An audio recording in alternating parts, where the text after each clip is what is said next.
राधे राधे दोस्तों। कार्तिक मास में कार्तिक स्नान के बाद राई दामोदर की कथा को सुनने का बहुत ही ज़्यादा महत्व बताया गया है। कहते हैं कि इस कहानी को कार्तिक स्नान के बाद ज़रूर से ज़रूर सुननी चाहिए।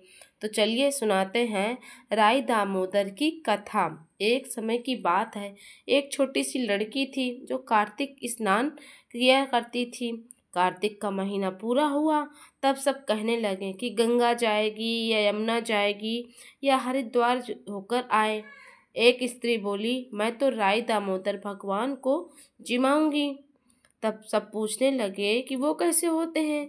तब वह बोली, मोर मुकुट, गले में वैजयंती माला, हाथ में पीताम्बर, ऐसे होते हैं राई दामोदर भगवान। वह लड़की अपने घर आई और भगवान की रसोई बनाई और मंदिर में आई और बोली, आओ मेरे भगवान, आओ जीमो। मंदिर में नहीं मिले। फिर वह शहर गई, शहर में नहीं मिले। फिर वह जंगल गई, वहाँ भी नहीं मिले। फिर वह पहाड़ों पे चढ़ गई, वहाँ भी नहीं मिले। भगवान को पुकारते पुकारते वो शाम हो गई। भगवान को लड़की को पहाड़ पर चढ़ते देखकर भगवान बोले, यह तो ऊपर से गिरकर मर जाएगी और मेरे ऊपर इसकी हत्या का पाप लग जाएगा। इसे मैं दर्शन देने ही होंगे। भगवान ब्राह्मण का रूप धर कर आए और बोले, चलो बेटा, मैं तेरा भगवान हूँ, तुम मुझे ही जिमा लो। लड़की बोली, तुम मेरे भगवान नहीं हो। ब्राह्मण बोला, तेरे भगवान कैसे दिखते हैं?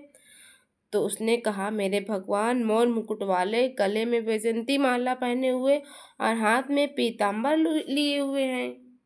तब ब्राह्मण बोले, अच्छा ऐसे तो हैं तेरे भगवान? हाँ, ऐसे हैं मेरे भगवान। तब ब्राह्मण ने लड़की के सामने अपना चतुर्भुज रूप दिखाया। लड़की बहुत खुश होकर बोली, हाँ, तुम ही हो मेरे भगवान। अब वह आगे आगे वह लड़की भाग रही थी, पीछे पीछे भगवान आ रहे थे। भागते भागते अपने सहेलियों से बोली, मेरे घर मेरे भगवान आए हैं। उनसे में से किसी एक ने कहा, देखो तो इसके भगवान कैसे हैं, जिनके भाग में भगवान के दर्शन लिखे दे हों।